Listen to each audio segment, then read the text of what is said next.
support. Government will facilitate professional institutions such as the ICAI, ICSI, ICMAI to design short-term modular courses and practical tools to develop a cadre of corporate mitras, especially in Tier 2 and Tier 3 towns. These accredited para-professionals will help MSMEs meet compliance requirements at affordable costs. Infrastructure. During this past decade, our government has undertaken several initiatives for large-scale enhancement of public infrastructure, including through new financing instruments such as Infrastructure Investment Trust (InvITs) and Real Estate Investment Trust (REITs), and institutions like NIIF and NABFID. We shall continue to focus on developing infrastructure in cities with over 5 lakh population, that is Tier 2, Tier 3 cities, which have expanded to become growth centers. Public capital expenditure has increased manifold from 2 lakh crore in 2014-15 to an allocation of 11.2 lakh crore in BE 25-26. In this coming year, that is financial year 2026-27, I propose to increase it to 12.2 lakh crores to continue the momentum. To strengthen the confidence of private developers regarding risks during infrastructure development and construction phase, I propose to set up an infrastructure risk guarantee fund to provide prudentially calibrated partial credit guarantee to lenders. Over the years, REITs have emerged as a successful instrument for asset monetization. I propose to accelerate recycling of significant real estate assets of the CPSEs through the setting up of dedicated REITs. To promote environmentally sustainable movement of cargo, I propose to 1. Establish new dedicated freight corridors connecting Dankuni in the east to Surat in the west. Operationalize 20 new national waterways over the next 5 years, starting with National Waterways 5 in Odisha to connect mineral-rich areas of Talcher and Angul and industrial centers like Kalinga Nagar to the ports of Paradeep and Dhamra. Training institutes will be set up as regional centers of excellence for development of required manpower for these waterways. This will benefit youth in the entire stretch of the waterways to train and acquire skills. Further, a ship repair ecosystem catering to inland waterways will also be set up at Varanasi and Patna. And C, launch a coastal cargo promotion scheme for incentivizing a modal shift from rail to road to increase the share of inland waterways and coastal shipping from 6% to 12% by 2047. To enhance last mile and remote connectivity and promote tourism, I propose to give incentives to indigenize manufacturing of seaplanes. A seaplane VGF scheme will be also introduced to provide support for operations. Carbon capture, utilization and storage. Aligning with the roadmap launched in December 2025, the carbon capture, utilization and storage technologies at scale will achieve higher readiness and in end-use application across 5 industrial sectors, including power, steel, cement, refineries, and chemicals. An outlay of 20,000 crore is proposed over the next 5 years for this purpose.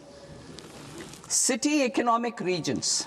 Cities are India's engines of growth, innovation, and opportunities. We shall now focus on Tier 2, Tier 3 cities, and even temple towns, which need modern infrastructure and basic amenities. This budget aims to further amplify the potential of cities to deliver the economic power of agglomerations by mapping city economic regions based on their specific growth drivers. An allocation of 5,000 crore per CER over 5 years is proposed for implementing their plans through a challenge mode with a reform-cum-result-based financing mechanism. In order to promote environmentally sustainable passenger systems, we will develop 7 high-speed rail corridors between cities as growth connectors, namely Mumbai to Pune, Pune to Hyderabad, Hyderabad to Bengaluru, Hyderabad to Chennai, Chennai to Bengaluru, Delhi to Varanasi, Varanasi to Siliguri.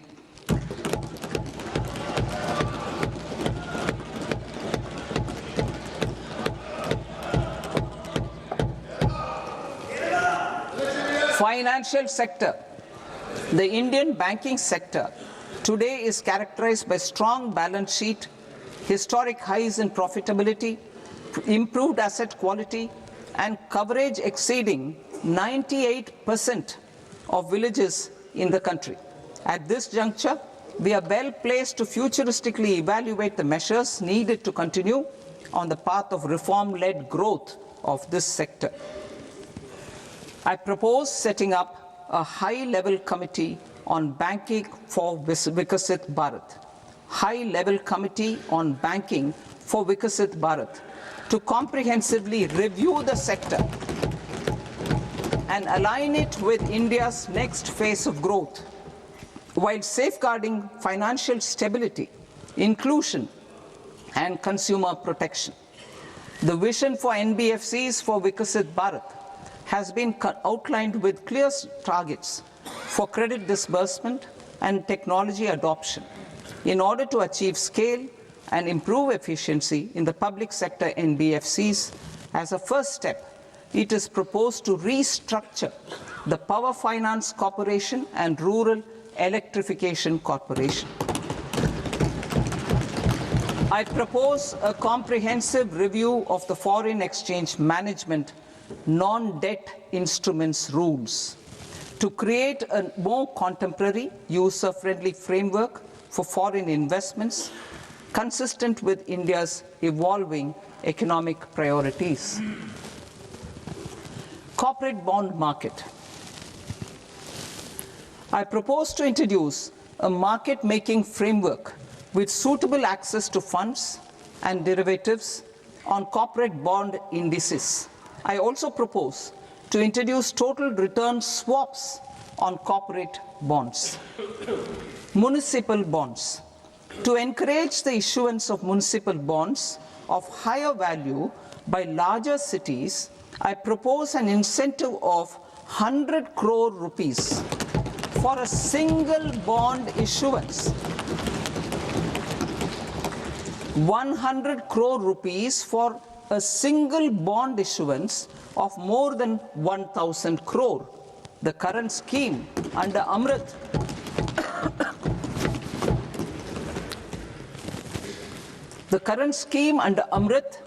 which incentivizes issuances up to 200 crores only, will also continue to support smaller and medium towns. That will also continue to support the smaller and medium towns. Ease of doing business. Individual persons resident outside India, PROI, will be permitted to invest in equity instruments of listed Indian companies through the Portfolio Investment Scheme. It is also proposed to increase the investment limit for an individual PROI under the scheme from 5% to 10%, with an overall investment limit for all individual PROIs to 24% from the current 10%. Emerging technologies including AI. 21st century is technology-driven. Adoption of technology is for the benefit of all people. Farmers in the field, women in STEM, youth keen to upskill, and Divyangjan to access newer opportunities. The government has taken several steps to support new technologies through AI Mission, National Quantum Mission, Anusandhan National Research Fund, and Research and Development and Innovation Fund. Our second kartavya is to fulfill aspirations and build capacities. Close to 25 crore individuals have come out of multi-dimensional poverty through a decade of our government's sustained and reform-oriented efforts.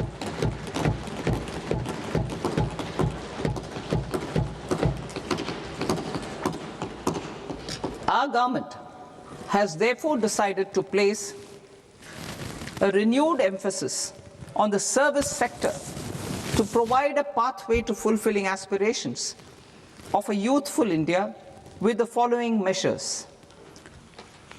I propose to set up a high-powered education to employment and enterprises standing committee to recommend measures that focus on services sector as a core driver of Vikasit Bharat.